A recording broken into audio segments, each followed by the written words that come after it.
For decades, pickup trucks were the fastest-selling vehicles in America. And now, they are gathering dust on dealer lots, with inventory piling up for months and payments spiking over $1,000. Dealers are desperate. Used trucks are undercutting new ones, and what was once an asset is now a liability. How did the most dominant vehicles on the road become the industry's biggest problem, and what changed so fast?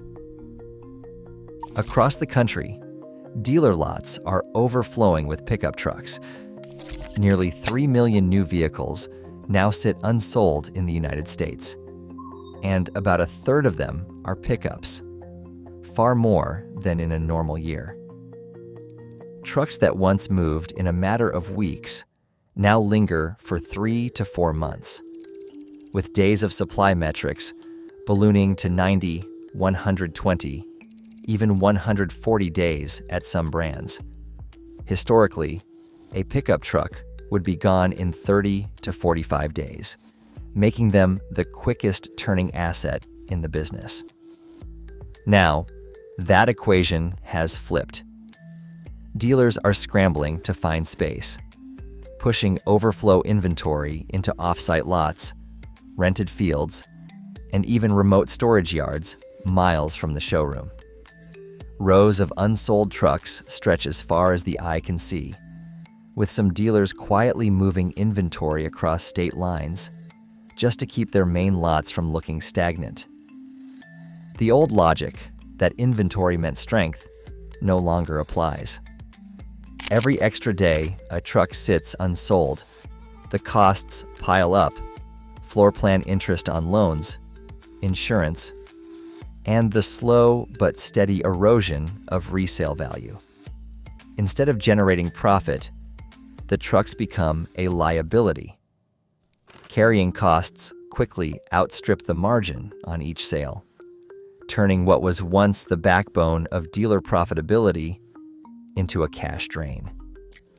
The longer these trucks sit, the more dangerous the inventory becomes, not just to individual dealers, but to the entire market. The asset that drove the American auto business for decades is now threatening to sink it. A decade ago, a new pickup truck cost around $40,000. Today, the sticker on a full-size model often reads $65,000 or $70,000, sometimes even more depending on the trim. The transformation did not happen overnight. Over the years, trucks picked up luxury features: leather interiors, panoramic sunroofs, touchscreen displays, and endless premium packages. What started as a work tool became a status symbol, and the price kept climbing. For buyers, the numbers no longer add up. At current rates, financing a $65,000 truck at 6.5% over 6 years means a payment of about $1,093 a month. For a $70,000 model, the monthly bill creeps toward $1,200 a month. These are not rare top-end examples.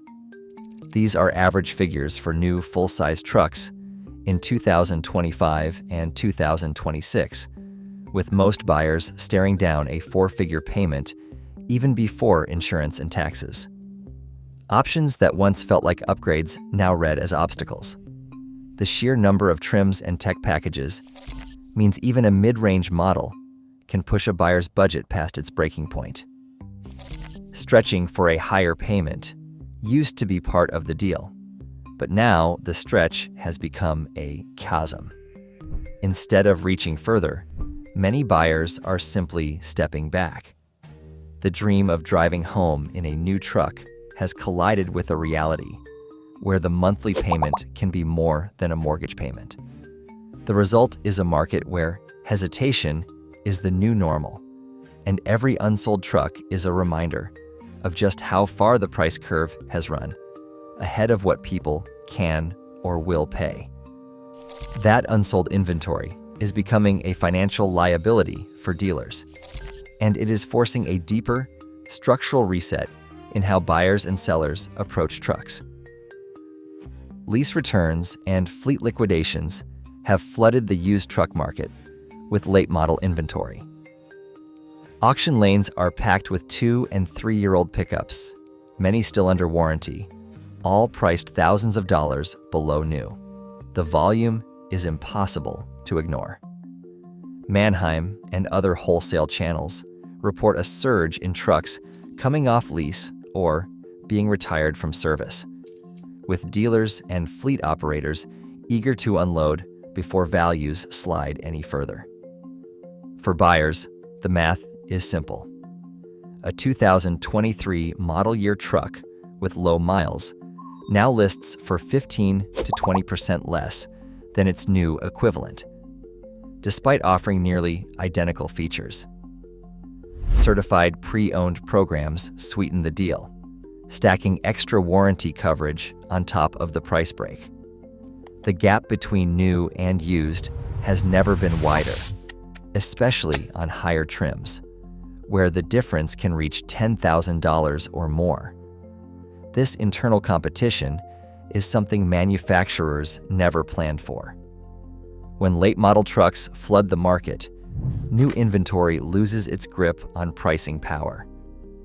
Dealers are forced to slash prices or pile on incentives just to compete with their own trade-ins. As wholesale values fall, banks tighten lending on both new and used, amplifying the squeeze. The result is a market where every unsold new truck is shadowed by a cheaper, nearly identical used version sitting just across the street. New truck pricing loses its anchor, and the entire business model starts to unravel. Auction channels become the silent arbiters, setting the ceiling on what buyers will pay and dragging new retail prices down with every sale. Ram was the first to break ranks. As inventory piled up, the brand rolled out incentives that stunned the industry. Over $10,000 off new trucks, employee pricing offered to the public, and 0% financing deals that once seemed unthinkable. These offers were not hidden in fine print. They were splashed across dealer websites and billboards, a clear admission that demand had dried up long before the lots were empty. The effect rippled quickly. Buyers learned that patience paid, and waiting became a winning strategy. Ford faced a different problem, but with the same result. Instead of scaling back, the company doubled down on high-margin trims. Platinum and limited F-150s, loaded with every feature, began to clog dealer lots.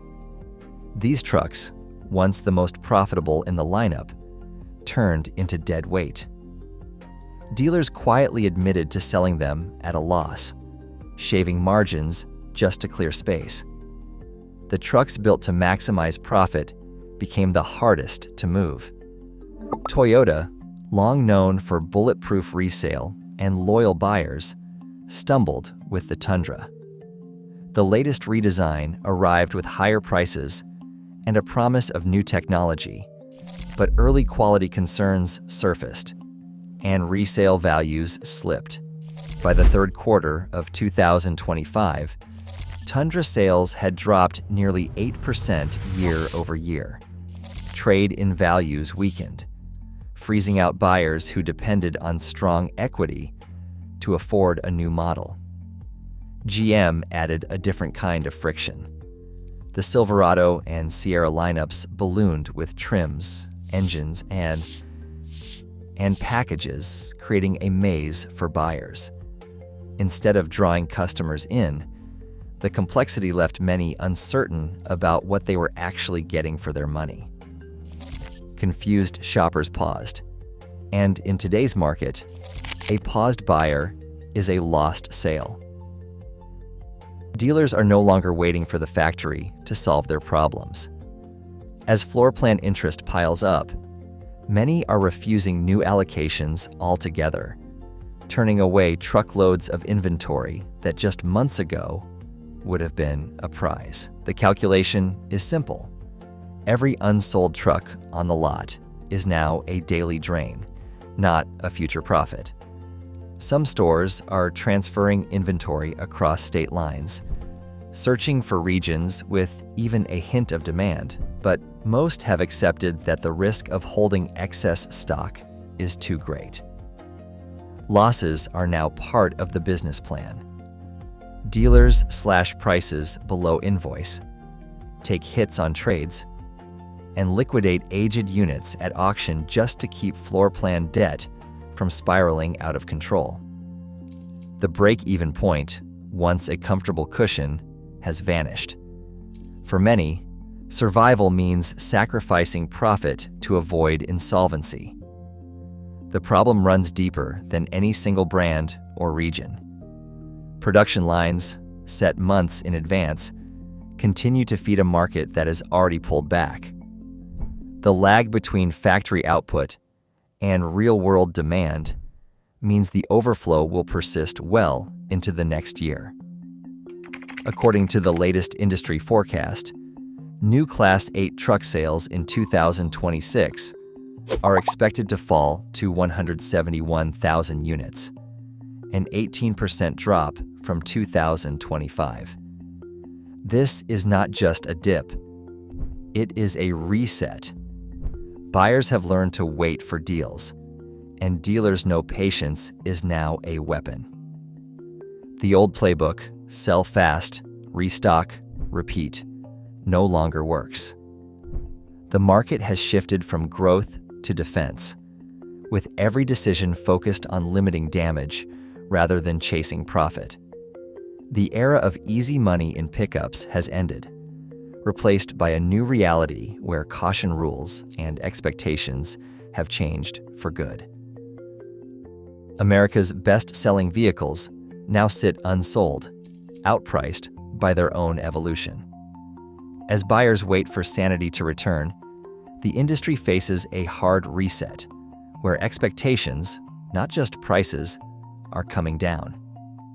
The real test isn't demand, but whether automakers are willing to listen. What would make you buy again?